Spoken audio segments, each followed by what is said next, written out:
네, 개택 김기사입니다. 오늘은 7월 21일 화요일입니다. 제가 이 내용을 좀 제일 먼저 말씀을 드릴까 하다가 뭐 영상 편집도 좀 배워보고 그렇게 하면서 이제 제가 생각하고 있는 컨텐츠를 하나씩 제작하려고 하는 것 중에 하나예요. 자, 그러면 지금 개인 택시나 법인 택시에는 해당이 없겠죠. 회사에서 택시가 나오니까. 개인 택시 하시는 분들, 그리고 하고자 하시는 분들, 그래 다 좋은데 준비 과정에서 어떤 차를 선택해야 될 것인가. 제가 썸네일에도 제목을 써놨죠. 차량 아주 중요합니다. 아주 중요해요. 왜냐면 개인 택시 하시는 분들이 중간에 차를 바꾸시는 경우도 있지만 대부분 금액적인 부분이 부담이 되죠. 아무래도 택시 뭐 중고차 좋은 가격 받기 힘들고 그건 당연한 겁니다. 키로수가 엄청나죠. 택시를 과연 어떤 차를 갖다 선택을 해야 되는가. 요즘에 전기차도 많이 나옵니다. 그래서 택시 하시는 분들 중에도 전기차 고민하시는 분들 굉장히 많으실 거예요. 저도 지금 고민 중입니다. 거의 뭐 아직 한국에 안 들어온 그런 전기차를 고려 중인데, 한국에 들어와 있는 것도 지금 거의 뭐 마음속에 찜을 해놓은 차도 있죠. 결론만 말씀드리면 가성비입니다. 가성비. 택시는 정말 이 키로수가 어마어마합니다. 일반인들이 상상 못하는. 일반인들 같은 경우는 보통 1년에 2만에서 2만 5천 킬로, 3만 킬로 뛰면 어우 자기 운전 많이 한다고 막 엄청나게 뛴다고 그럽니다. 제 경우 같은 경우는 한 달 평균 10,000킬로. 정말 일 안 했다.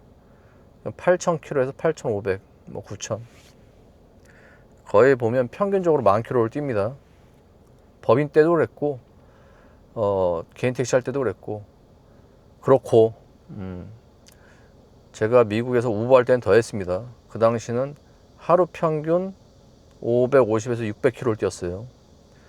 마일로 400마일, 평균 300에서 400마일.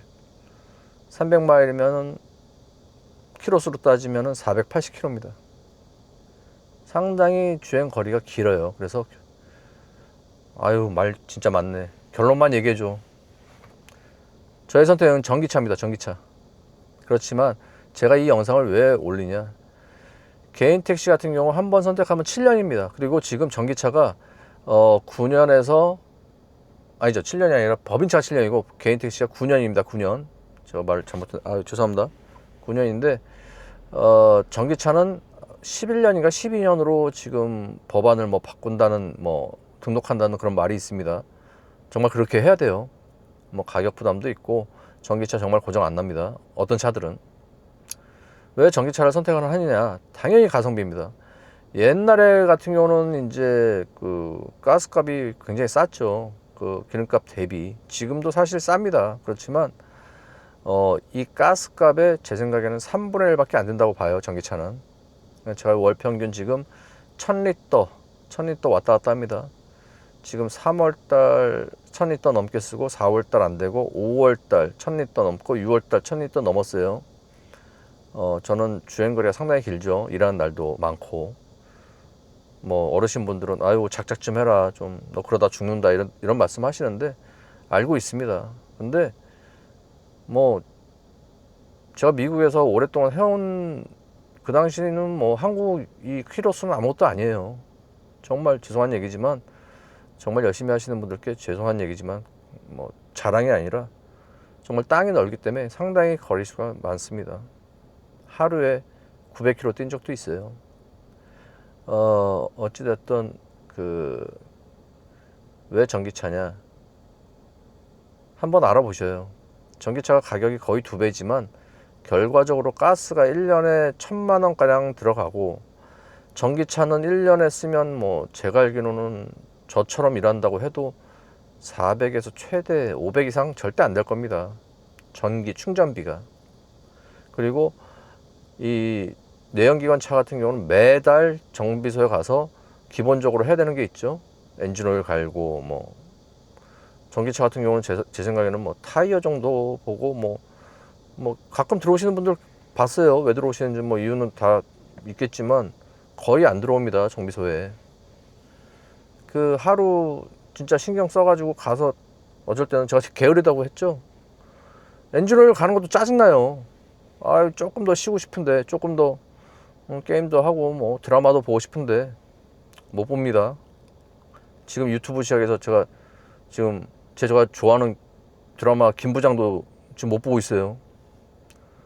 아, 재밌죠? 김부장 말이 또 산으로 가는데, 어쨌든 그러면 전기차 중에 과연 어떤 게 좋을 것인가, 그거는 본인의 성향과 일하는 스타일에 따라서 또 고려를 하셔야 돼요. 서울뿐만 아니라 지방분들도 주로 공항이나 뭐 열차역, 지방 그 기차역이 있지 않습니까? 그 다니시는 분들이 짐이 상당히 많으신 분들도 있고 조금 있으신 분도 있고 아예 없으신 분도 계시고, 그렇지만 트렁크가 크면 클수록 상당히 유리합니다. 정말로 유리해요. 특히 서울 분들은 인천공항 가시는 분들이, 제가 한번 압구정동이죠, 그 갤러리 앞에서 취소를 한 분이 있는데, 물론 시간대도 상당히 좋지는 않았어요. 그 시간대 가면 뭐 그날 끝나는 시간대인데, 뭐 가는 동안 요금은 뭐 한, 글쎄요, 6만원, 거의 7만원 나오겠죠. 활증 피크 타임이었는데 트렁크가 5개예요. 5개. 큰 거 있죠? 큰 거 4개 하고 뭐 한 6개 되는 것 같아요. 근데 가시는 분들이 뭐 택시 뭐 잡혔지 이거 안 보시잖아요. 취소했습니다. 손님한테 양해 구하고 못 싣습니다. 그 손님도 2분이에요. 나중에 이렇게 보니까는 금세 잡혔나 봐요. 근처에 있는 기사들 많으니까. 아이오닉 5 기사님이신데 그 늦는데 아주 낑낑 매고 있습니다. 양이 많죠.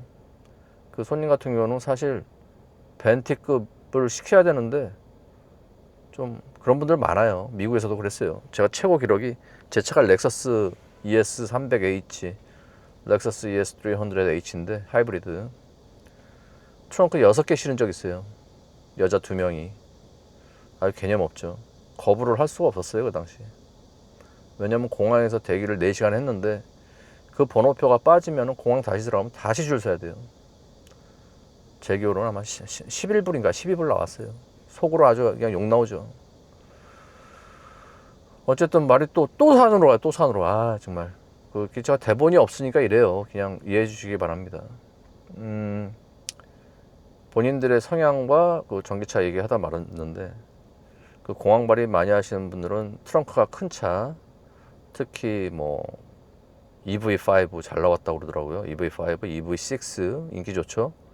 그리고 당연히 아이오닉 5, 현재 제가 알기로는 아직도 인기가 많은 걸로 알고 있습니다. 그리고 지금 요즘에 살짝 보이는 차들이 BYD. 제가 현재 가장 마음속에 찜한 차량이 BYD예요.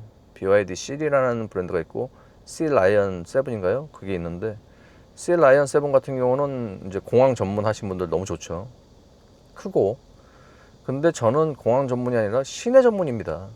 그리고 짐을 그렇게 많이 실을 일이 글쎄요, 별로 없어요. 별로 없어서, 아시는 분들은 아시겠지만 서울은 골목이 상당히 좁은 길이 많아요.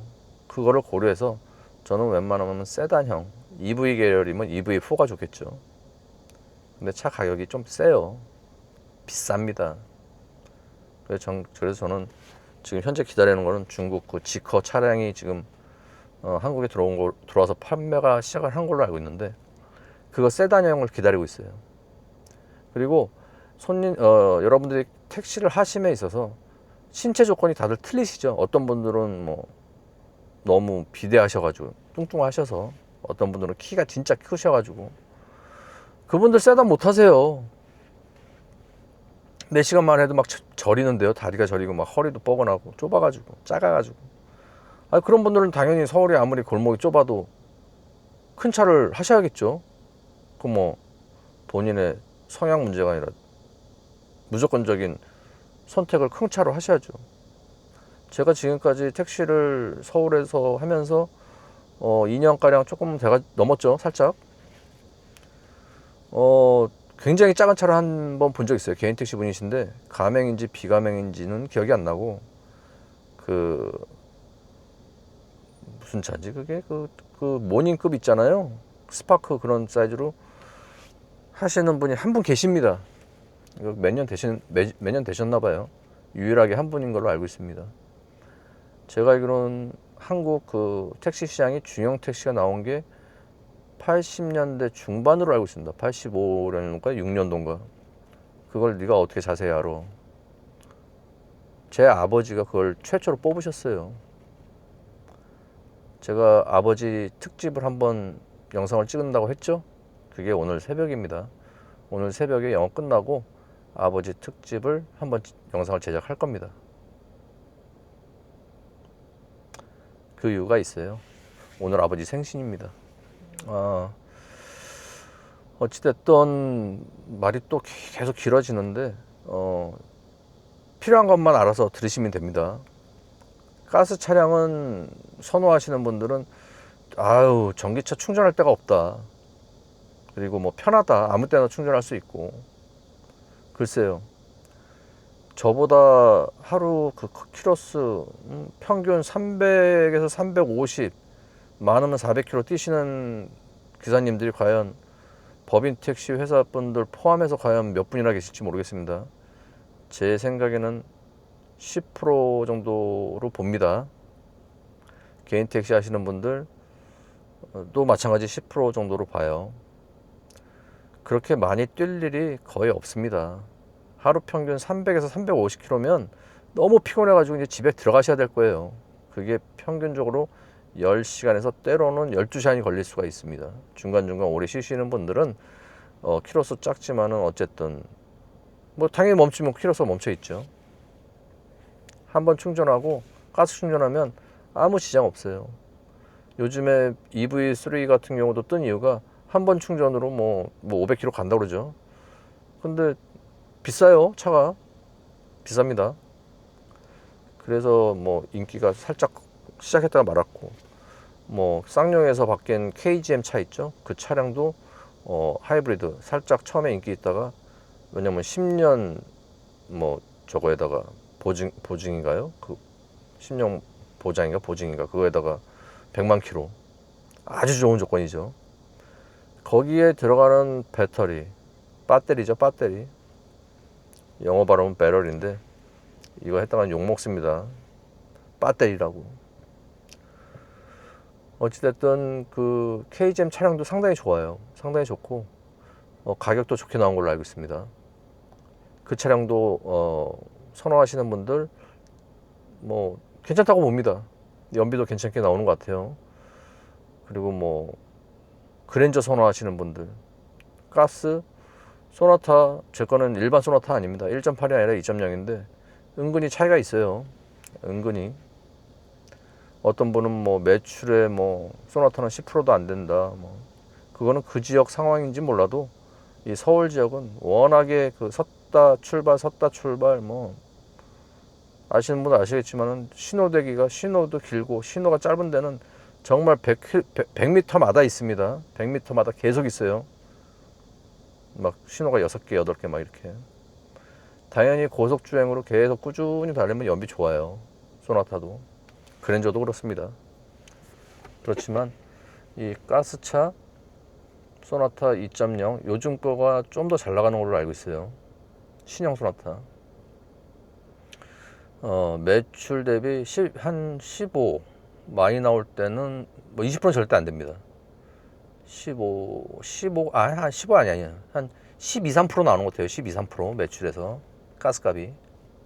그러니까 어찌됐든 그거를 만약에 전기차로 했다 그러면은 3%, 4%? 4%밖에 안 나올 것 같아요. 정말로 그 충전할 데가 없다. 요즘에는 서서히 많이 생기고 있고, 본인이 집에 설치하시는 분도 제가 봤어요. 개인 택시 하시는 분인데, 동네 근처에 그 제네시스 GV70인가요? 그걸로 충전하시는 분. 개인 택시 하시는 분인데 비가맹이신 것 같아요. 대단하십니다. 아유, 존경합니다. 아주 좋은 차로 손님들 타시면 기분 좋으시겠죠. 그렇지만 택시 요금은 저와 같은 요금을 받는다. 뭐 나름 가성비 따지고 하시니까 이제 전기차로 뽑으신 건데, 뭐 그분의 능력이시죠. 능력 있으시면 비싼 차 좋습니다. 손님들 좋아하시고 당연히 기사님들 피로도 덜합니다. 그랜저 뽑으시는 분들이 대부분 승차감에서 오는, 기사가 장시간에서 오는 피로도, 거기서 그랜저로 뽑으신 것 같아요. 그랜저 타면 당연히 승차감 좋습니다. 부드럽고 덜 피곤한 거 사실이에요. 전기차 뽑지 말으셔야 될 분들은 운전 미숙자들. 저 같은 경우는 자랑은 아니지만 한국에 있는 차 웬만한 차 다 끌어봤어요. 그 이유가 슈퍼카도 마찬가지, 럭셔리 차 다 업소 소속 대리기사를 한 적이 있습니다. 그래서 뭐 람보르기니, 페라리, 뭐 기본적으로 넣다 뺐다 뭐 다 해봤어요. 우루스 대리할 때 롤스로이스, 팬텀 뭐 이런 거 세 가지 다 타보고 하여튼 그렇습니다. 그런데 왜 이 얘기를 하냐면, 전기차 잘 못 모시는 분들은 출발과 스톱이 좀 욱하고, 스톱할 때도 욱하고 이거 있지 않습니까? 그게 손님들이 저한테 얘기하는 부분이에요. 물론 기사님들이 다 그렇다는 게 아니라 그거를 완화한 기능이 요즘에 나옵니다. 그게 BYD에서 강조하는 부분이죠. 전기차지만 출발, 도착, 출발과 정차 시에 내연기관 같은 부드러움, 그런 기능이 있답니다. 저는 아직 BYD는 주행은 안 해봤어요. 그렇다는 거 믿습니다. 저는 BYD 실, 그리고 BYD C라이언 7 종종 보입니다. 점점 늘어나고 있습니다. 참고하세요. 저도 만약에 지커가 나왔는데 제 생각보다 그닥 저거 하면은 저도 선택이 BYD예요. 저는 개인적으로 일본 차도 좋아하지만 한국에서 일본 차 잘못 끌었다가는 테러 당하는 거 아시죠? 뭐 지금은 그 정도는 아니지만 뭐 제가 한국에 없을 때 그랬다고는 들었어요. 하여튼 이렇습니다. 그래서 선택을 정말 잘 하셔야 돼요. 앞으로 9년, 전기차 같은 경우는 11년을 내가 한 차로 꾸준히 폐차할 때까지 쓰실 거를 추천합니다. 뭐 능력 있으신 분들은 중간에 뭐 4년, 5년, 아니면 뭐 2년 만에, 3년 만에, 어떤 분 영상에 보니까는 전기차만 3대를 바꾸셨어요. 5년 사이, 뭐 3년, 4년 사이에. 아유, 능력 좋으세요. 부럽습니다. 저는 아직 그런 능력 없습니다. 지금 한 대도 지금 고민해서 지금 돈도 없고 좀 걸려요, 뽑는데. 제가 이 차를 내년까지 끌을 수도 있습니다. 앞부분 영상을 보시면 아시겠지만은 이 차를 계속 끌어야 될 수도 있어요. 현재는 이 차를 최대한 끌을 겁니다. 본전을 뽑으려고 그래요. 이 부분은 이따가 퇴근하고 다시 한번 말씀을 드릴 겁니다.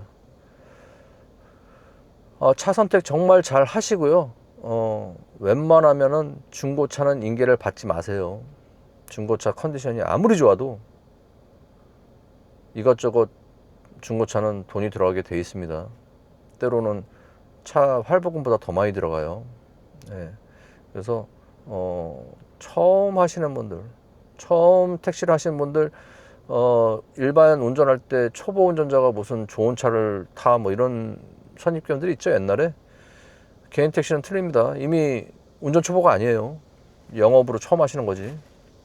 좋은 차 타시는 거 추천합니다. 대신 서울에서는 너무 큰 차를 타지 마셔라. 상상도 못하는 골목을 만나실 겁니다. 그거는 서울뿐만 아니라 다른 데도 제가 들었어요. 부산도 그렇고 뭐 각 도시별로 옛날 구획, 아직 정비 안 된 그런 옛날 지역이 있죠. 뭐 논두렁도 있을 것이고, 뭐 지방은 더 심할 수도 있습니다. 그렇지만은 서울 같은 경우는 잘못 들어가면은 차가 골목에 껴가지고 후진도 못하고 전진도 못합니다. 그런 골목이 있어요. 제가 말씀드리는 기준은 SUV급 이상 말씀을 드리는 거예요. 그 이유는 골목도 좁지만 거기에 꼭 오토바이들이 껴 있어요. 오토바이들이. 저도 라이더 출신이지만 오토바이도 있고 하지만 아주 양심 없이 그냥 주차해 놓은 오토바이들 가끔 있어요. 생각 없이 주차해 놓은 오토바이들. 어떨 땐 내려가지고 그냥 오토바이 발로 차고 싶습니다. 그렇습니다. 예, 내용은 이렇고 벌써 뭐 영상이 한 20분이 넘어갔네요. 아 진짜 이 자식 말 많아. 그죠? 어쨌든 영상 재밌게 봐주셔서 끝까지 봐주셔서 감사합니다.